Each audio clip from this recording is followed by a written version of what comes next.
Like करें, subscribe करें। इस सीरीज की शुरुआत में एक तबाह शहर में लाशें चारों ओर बिखरी पड़ी थीं। कदमों की तेज आहट सुनाई दी और लड़की दौड़ पड़ी। उसके पीछे चेतावनी भरी आवाजें गूंज रही थीं। वो भाग रही है, उसे भागने मत दो।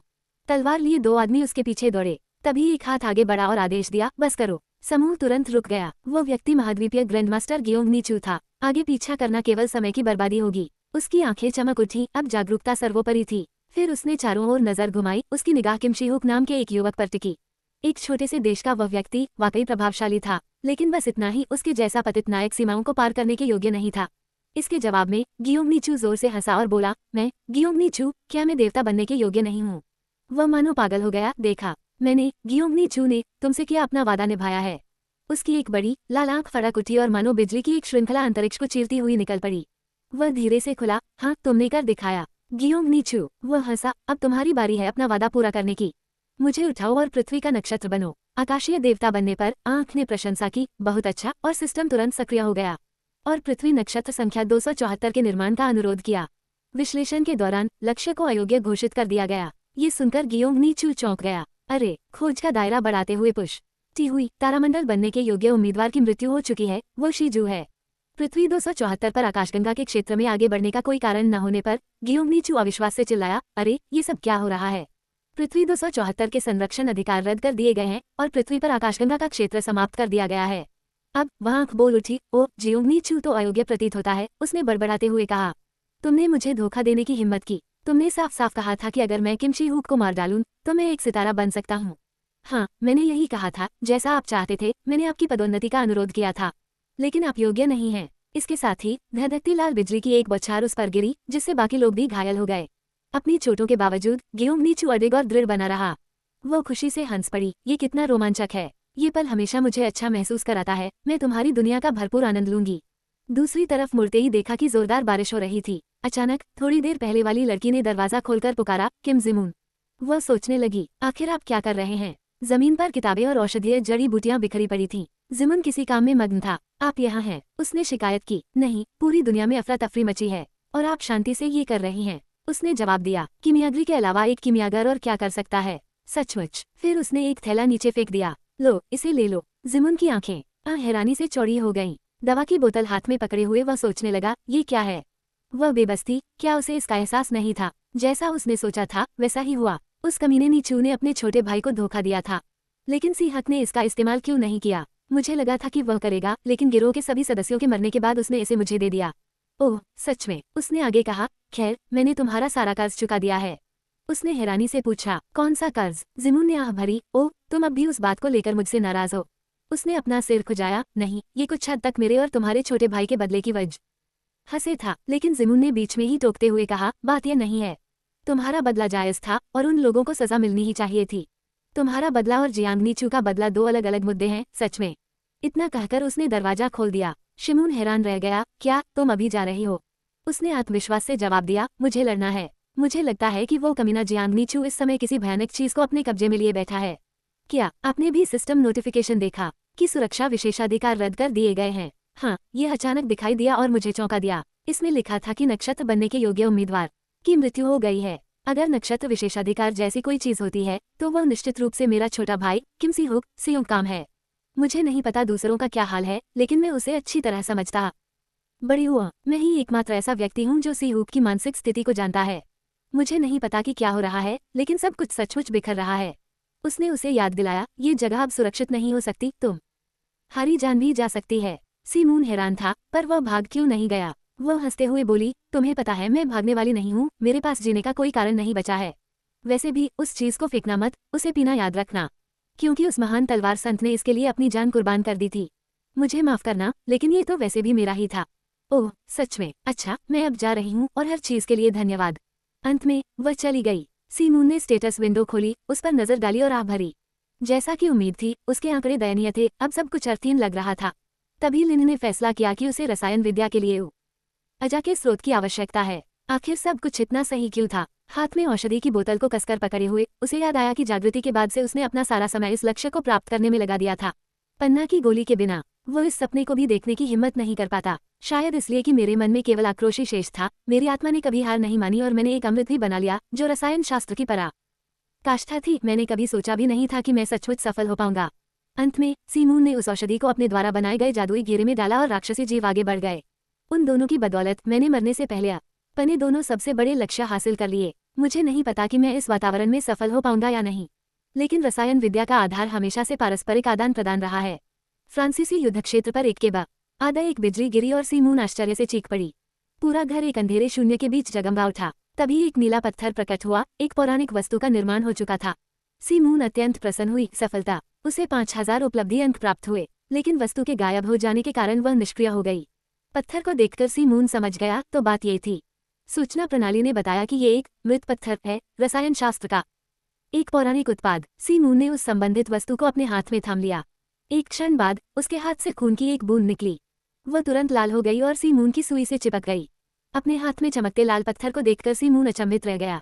अरे, उससे एक शक्तिशाली ऊर्जा निकल रही थी। फिर वो उसके सीने से कसकर लिपट गया। सीमून दर्द सहते हुए घुटनों के बल बैठ गया। अचानक घर में हलचल मच गई और वह राक्षसी जानवर सीमून के सामने लौट आया। उसके चेहरे पर घबराहट साफ झलक रही थी। सीमून लॉग आउट हो गया था। चमकती लाल आंख भी यहाँ पहुंच गई थी। उसके पीछे मौत का पत्थर था। अपनी आंखों से देखने पर भी उसे यकीन नहीं हो रहा था। सीमून ने घबराहट से ऊपर देखा। उस उपस्थिति से वह अभिभूत थी। यह एक ऐसे आयाम की शक्ति थी जिसमें तारामंडल को जन्म देने की क्षमता थी। क्या ये सचमुच एक अविश्वसनीय उपलब्धि थी? हालांकि उसे समझ नहीं आया कि उसमें क्या लिखा था, फिर भी सीमून गुस्से से भरी हुई थी। ये सब उस कमीने, उस नीच दुष्ट बदमाश की वजह से था। काश उसकी जादुई शक्तियां इतनी कमजोर न होती। तभी सिस्टम ने पूर्ण तालमेल दिखाया। मृत्यु पत्थर सही जगह पर रख दिया गया था। जादुई शक्ति सूचकांक एक अद्वितीय समग्र शक्ति सूचकांक में परिवर्तित हो गया है। अद्वितीय सूचकांक प्राप्त करने की उपलब्धि प्राप्त हो चुकी है। यह अद्वितीय सूचकांक सी चंद्रमा के विपरीत दिशा से एक भयावह ऊर्जा का विकिरण करता है। अब उसे अपनी हर इच्छा की सहक्रियात्मक शक्ति का एहसास हो गया है, जो उस कमीने के खिलाफ एक जवाबी हमला है। साधारण जीवन से मुक्त होकर वह अपने गुरु की सूची में सही लक्ष्य की तलाश कर रहा है। असफलता की खोज में सहक्रियात्मक शक्ति को कम करते हुए अपनी खोज का विस्तार कर रहा है। पूर्णता की तलाश में सबसे उपयुक्त लक्ष्य 4x पुस्तक थी। समतुल्य विनिमय के लिए आवश्यक तालमेल अपर्याप्त था। सीमून का सिर बुरी तरह दुख रहा था। मालिक की वर्तमान स्थिति के आधार पर होंडा ने स्वतंत्र संश्लेषण प्रक्रिया शुरू करने के लिए स्वयं तालमेल का उपयोग करने का निर्णय लिया। फिर सीमून ने अपना हाथ उठाया और उसे झटका दिया। उसकी आंखें मानो हिल गई थीं। एक अभूतपूर्व पवित्र वस्तु के प्रकट होने से उसके मूल स्वामी 4x की पलकें फड़क उठी और उसका ध्यान खिलाड़ी किम सीमून की ओर गया। यह असंभव है, अविश्वसनीय है। एक मूर्ख पिता की रचना कोई मनुष्य कैसे कर सकता है? पहली बार किसी नक्षत्र का ध्यान आकर्षित हुआ और उसे 1000 उपलब्धि अंक प्राप्त हुए। सिस्टम से कई संदेश दिखाई दिए, लेकिन सीमून मृत्यु के कगार पर था। मुझे नहीं पता क्या हो रहा है, लेकिन कम से कम मैं उस कमीने से लड़ने में कामयाब तो रहा। ये उसके आखिरी विचार थे, इससे पहले कि वह इस दुनिया को छोड़ दे। सूरज की रोशनी से नहाए शहर में, जहां हर खिड़की से किरणें छनकर आ रही थीं, अचानक सीमून ने अपनी आंखें खोली। वह कहाँ था? उसकी नज़र कोने में रखी मेजों और कुर्सियों के एक समूह पर पड़ी।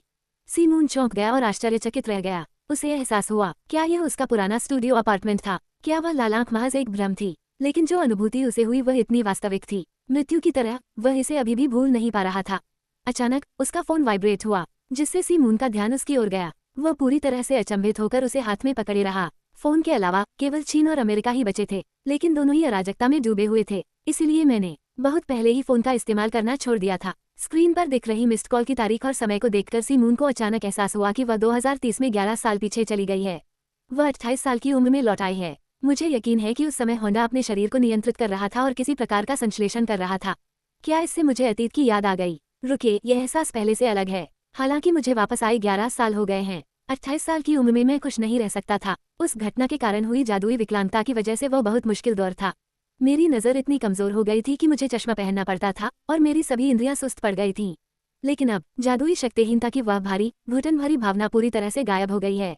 मुझे और अधिक ध्यान से जांच करनी होगी। सीमून ने कॉल किया। Status window. जानकारी देखकर वह आश्चर्यचकित रह गया। अरे, जादुई शक्तिहीनता की जगह अब होंडा का पारिवारिक गुट जिम्मेदार है। तो होंडा का पारिवारिक गुट कभी उसके दिल में बसा हुआ था। सितारों को जोड़ने की प्रक्रिया के बाद यह एक विशिष्ट पहचान बन गई। खैर, होंडा ने अपनी इच्छा पूरी कर ली है। मैंने कभी सोचा भी नहीं था कि ये दिन आएगा। जीवन भर जकड़ी हुई बेबसी का वो जादुई एहसास गायब हो गया है। अब मैं इतना शांत नहीं रह सकता। मुझे कुछ पीना ही होगा। बड़ी ही नून ने फ्रिज खोला और पानी की बोतल का ढक्कन खोला। पानी पीते हुए उसने सोचा, जादुई अक्षमता दूर होने के बाद से कई चीजें बदल गई हैं। मेरे समग्र आंकड़े भी अपनी मूल स्थिति में वापस आ गए हैं। इसे पीने के बाद वह बेहद संतुष्ट था। बियर का स्वाद वाकई लाजवाब था। आखिरकार मैं भी इसकी सराहना कर पाया। स्तर 1 के लिए सभी संकेतकों पर औसत रेटिंग 5 है। मैं अभी भी हर आंकड़े में 1 अंक से पीछे हूँ, लेकिन 10 का आंका तो केवल सबसे उत्कृष्ट नवागंतुक ही हासिल कर सकते हैं। उसकी नज़र किसी और चीज पर पड़ी। कुल ताकत 10। रुको, जादुई ताकत नहीं बल्कि कुल ताकत। सिस्टम ने तो साफ साफ कहा था, एक अनोखा आंकड़ा। तो मुझे एक अनोखी क्षमता मिल गई है। ये कमाल है। और मेरे पिछले जीवन में लेवल 1 पर केवल कुछ ही चुनिंदा खिलाड़ियों के पास ऐसी अनोखी क्षमताएं थीं। उनमें से अधिकतर शी जू या झोंगली चू जैसे उच्च पदस्थ व्यक्ति बन गए। शी मून ने गुस्से में बियर का कैन मेज पर पटक दिया। जीवन में क्या होगा कोई नहीं बता सकता। वैसे उपलब्धि अंकों का क्या हुआ? 1,12,500 उपलब्धि अंक। मुझे नहीं पता कि ये कहाँ से मिलेंगे, लेकिन अचीवमेंट शॉप खुलने के बाद मैं पता लगा लूंगा। रसायन शास्त्र का अगुआ शी जू एक के बाद एक चौंकाने वाली बातें करता है, सचमुच पागल है। यह उपाधि पेशे से जुड़ी है और एक तरह से इसे और भी सशक्त बनाती है। यहाँ तक कि दानव जुक, जो उच्च पदस्थ पात्रों में देर से आया, उसने भी दानव लोक की इस शक्तिशाली उपाधि से कई लोगों पर अपना प्रभुत्व जमाया है। अब जब मेरे पास भी ऐसी ही एक उपाधि है, तो चलिए अन्य उपाधियों को देखते हैं, क्या कोई और बेहतर उपाधियां हैं। इसके बाद उसे बाहरी दृष्टि की उपाधि मिली। शी मून हैरान था, उसे यह उपाधि कब मिली? बाहरी दृष्टि, बाहरी का आखिर क्या मतलब है? क्या ये सिर्फ एक बेकार विशेषता है? खैर, का छोटे ऊंचे न होने से तो बेहतर है। सबसे महत्वपूर्ण बात यह है कि उसकी जादुई अक्षमता दूर हो गई है। चलिए कुछ प्रयोग करते हैं। सबसे पहले प्रज्वलन सूत्र को तोड़कर उसे जादू के लिए उपयुक्त बनाते हैं, फिर संयुक्त शक्ति को उसमें स्थानांतरित करते हैं। ठीक इसी क्षण उसके हाथों में मौजूद शक्ति गायब हो गई, जैसा कि अपेक्षित था।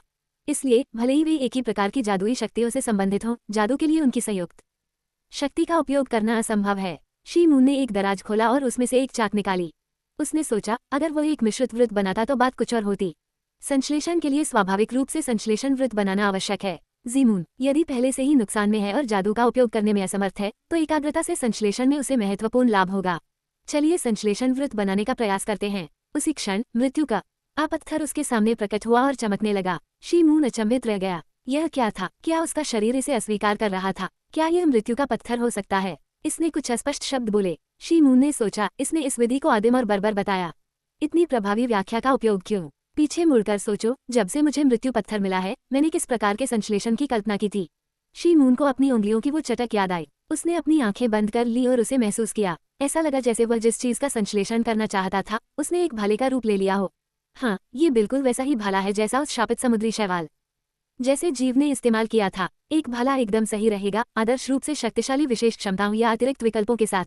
संश्लेषण की कीमत किसी की संयुक्त शक्ति होती है। सोच विचार करने के बाद अचानक शक्ति का एक तीव्र प्रवाह हुआ, जिससे शी मून दर्द से चीख उठा। उसने विरोध करने का भरसक प्रयास किया। सिस्टम ने घोषणा की कि वांछित परिणाम प्राप्त करने के लिए संयुक्त शक्ति पूरी तरह पर्याप्त है। शी मून को गुस्सा आ रहा था, धिक्कार है। वह अस्थिर निर्जीव पत्थर एक अलग रास्ता तलाश रहा था। मालिक ने उपलब्ध संसाधनों से एक समाधान ढूंढ लिया था। डेथ स्टोन को अपनी स्थिर अवस्था में वापस लाने के लिए 10 लाख अचीवमेंट पॉइंट्स की आवश्यकता है। आंटी, क्या आप मान जाएंगी? Aunty, 10 lakh points. She moon ने दांत पीसते हुए पुनर्विचार किया। डेथ स्टोन ने उसकी जादुई अक्षमता को ठीक कर दिया था। ये दुखद है, लेकिन इससे मुझे 11 साल पहले की याद आ जाती है। उसने अपनी काबिलियत साबित कर दी है, इसलिए हम उस पर भरोसा करते हैं। पत्थर मर चुका है। उसने बटन दबा दिया। पल भर में 10 लाख अंक खर्च हो गए। शी मून भी ठीक हो गई। मृत पत्थर अपनी अस्थिर अवस्था से पूरी तरह से ठीक हो गया। शी मून प्रसन्न हुआ। ये बहुत बढ़िया है। अब रसायन विद्या को नियंत्रित करना बहुत आसान हो गया है। शी मून ने अपना हाथ उठाया। तो अब तो काम हो जाना चाहिए, है ना? उसने उंगलियां चटकाईं, लेकिन कुछ नहीं हुआ। वांछित परिणाम प्राप्त करने के लिए तालमेल पर्याप्त मजबूत नहीं था। वह बड़बड़ाया, फिर से, आप किस तरह की भयानक बेतुकी मांग कर रहे हैं? ये बहुत निराशाजनक है। जादुई अक्षमता की विकट परिस्थितियों में भी मैं पौराणिक वस्तुएं बनाने में कामयाब रहा, और अब मैं थोड़ी सी विशेष क्षमता वाला भला भी नहीं बना सकता। डेथ स्टोन को एक्सचेंज के लिए तैयार करने के लिए 500 अचीवमेंट पॉइंट्स की आवश्यकता थी, लेकिन बैलेंस अपर्याप्त था। शी मून नाराज थी। 10 लाख पॉइंट्स खर्च करने के बाद अतिरिक्त 500 पॉइंट्स कुछ भी नहीं थे। है ना? मैं सहमत हूँ। ठीक है, मैंने पहले ही 10 लाख पॉइंट खर्च कर दिए हैं। 500 और खर्च करने में क्या हर्ज है? शी मून ने हाँ चुना। फिर उसने अपना हाथ दोबारा उठाया। मन ही मन उसने प्रार्थना की, कृपा करके यह उचित ही हो।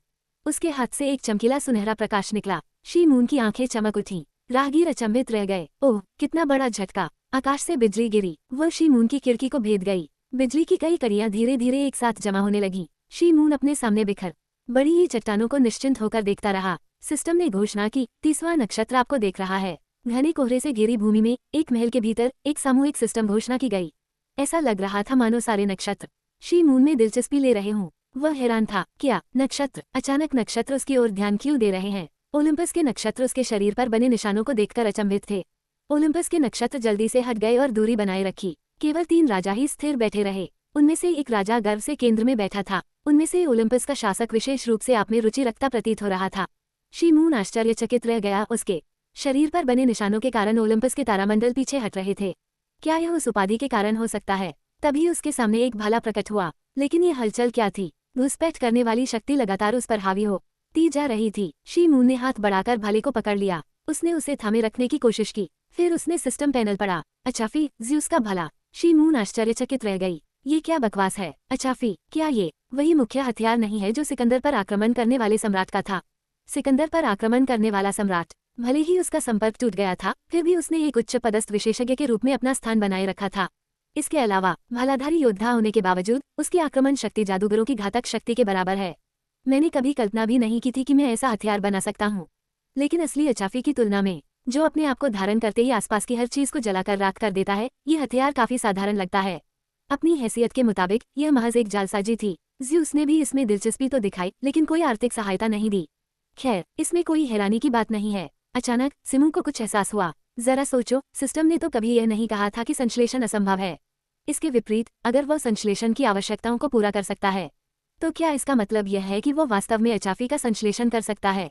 उसकी जादुई अक्षमता दूर हो गई और वो 11 साल पीछे जा सका। यह अपने आप में एक चमत्कार था। लेकिन अगर वह केवल एक समतुल्य विनिमय करके पौराणिक स्तर के हथियार बना सकता था, तो ये रसायन विद्या वास्तव में एक अविश्वसनीय संभावना थी। अचानक उसके हाथ में मौजूद भाला गायब हो गया। ये क्या है? संश्लेषण प्रक्रिया से उत्पन्न प्रतिक्रिया बल। और मेरे उपलब्धि अंक कहाँ गए? धिक्कार है, मैंने 500 उपलब्धि अंक बर्बाद कर दिए। स्तर 1 पर 500 उपलब्धि अंकों का मूल्य बहुत अधिक होता है।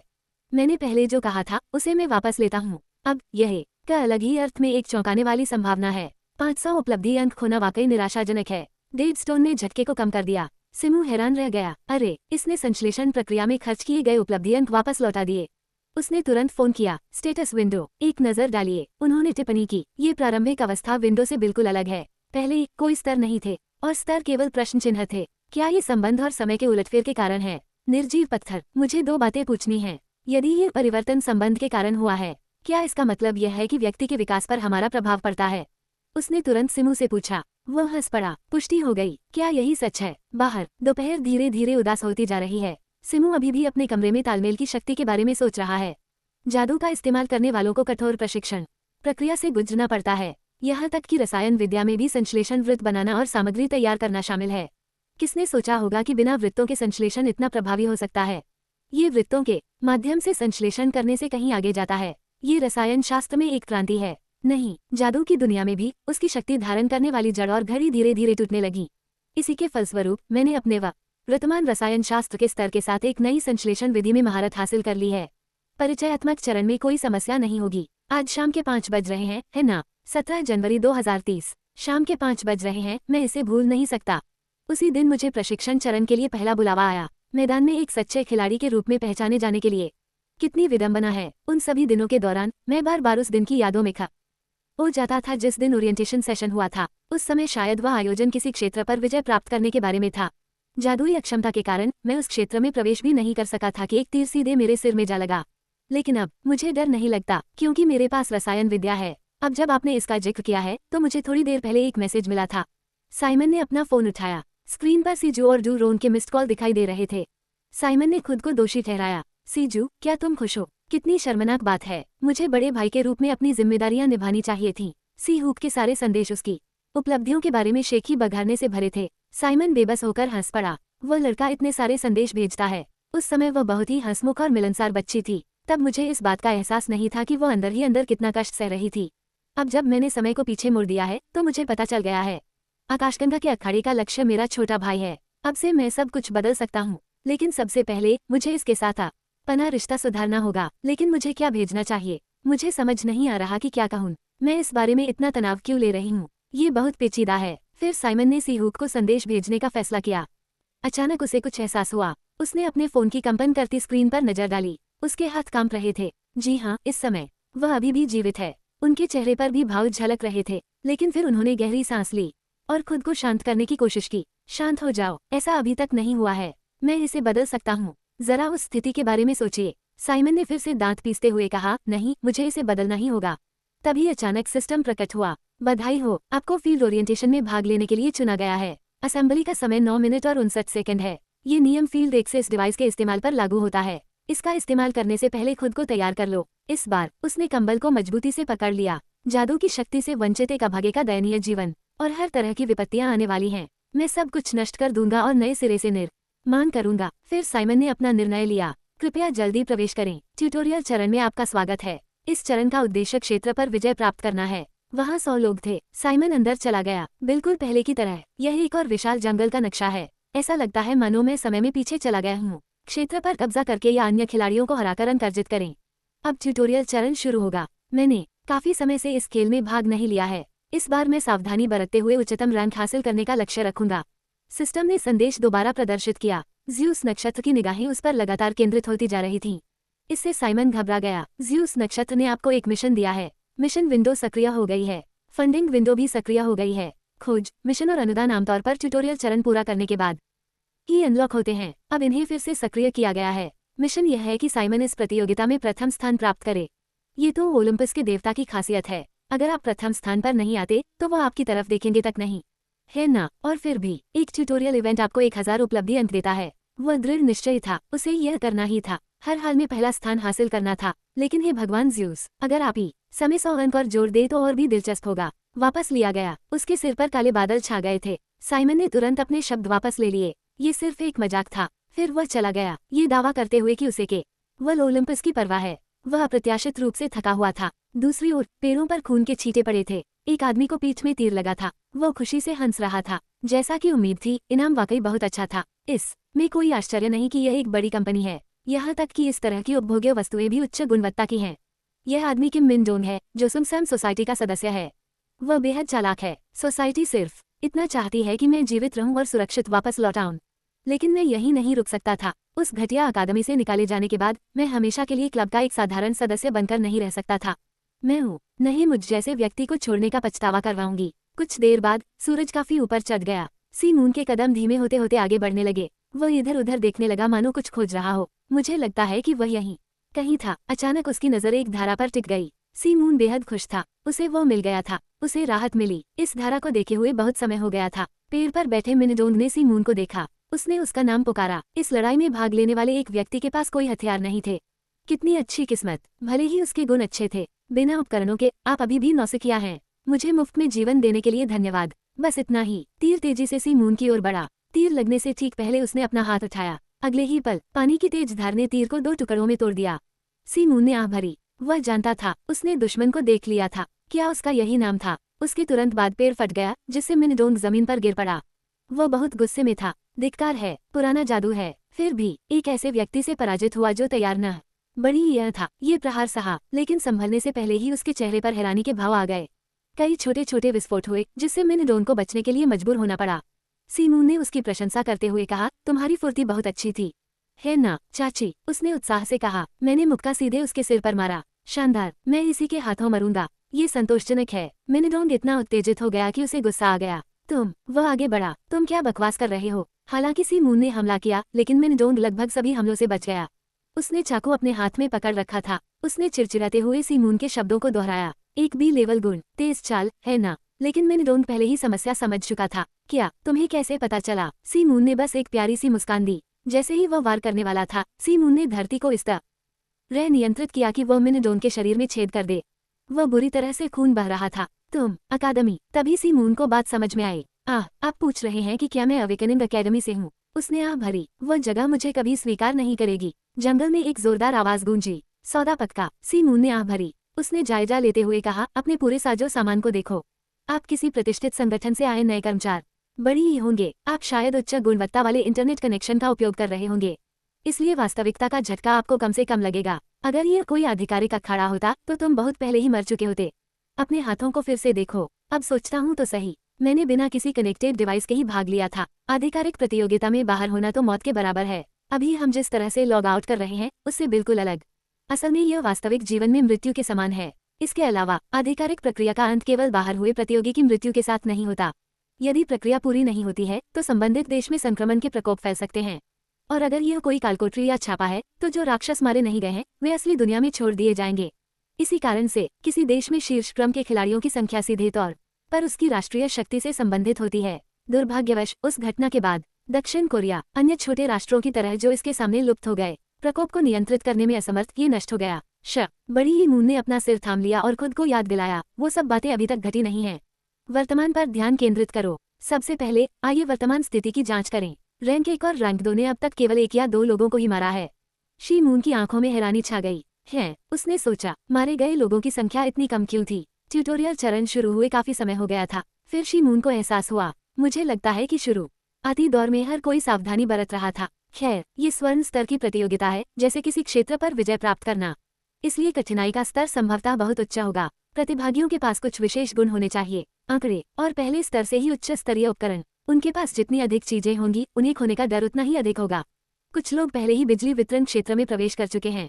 यदि बिजली वितरण बिंदु 48 है, तो वे वहां ज्यादा देर से नहीं हैं। इस प्रतियोगिता की प्रकृति को देखते हुए प्रथम स्थान जीतने के लिए आवश्यक जीवन की संख्या से अधिक महत्वपूर्ण प्राप्त जीवन की संख्या है।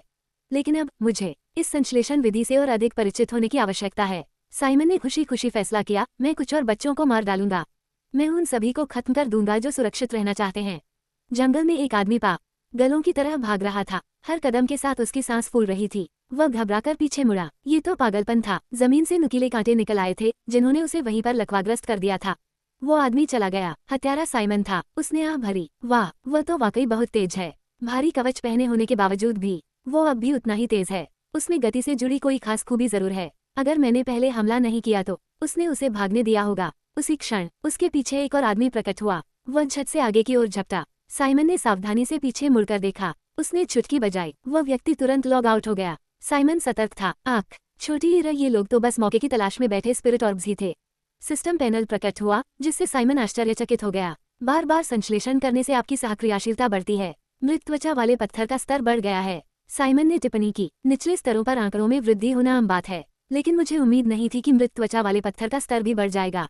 सुरक्षित खिलाड़ियों को ढूंढते हुए अभ्यास करने का विचार वाकई कारगर साबित हुआ। कुछ समय बाद साइमन संतुष्ट हो गया। मैंने 11 लोगों को मार गिराया है। अब शायद मुझ पर घात लगाकर हमला नहीं होगा, है ना? उसने प्रकाश के स्तंभ की ओर देखा। इलाका नजदीकी था। उसे शायद अंदर चले जाना चाहिए। साइमन इत्मीनान से जंगल में टहल रहा था। ट्रानन ने कुछ देखा। उसने हवा से उड़ रही रेत के ढेर पर नजर डाली। साइमन सोचने लगा, ये क्या हो रहा है? इलाके में प्रवेश करने से पहले ही इतनी मौतें। साइमन ने ध्यान दिया लीडरबोर्ड रैंकिंग पर। उसने उस पर सरसरी नजर डाली। साइमन चकित रह गया। रैंक 1 से 4 तक के क्षेत्रीय अंक लगभग एक जैसे थे, है ना? इसके अलावा ये चारों ओगम इंटरिंग अवधि की शुरुआत से ही शीर्ष पदों पर रहे हैं।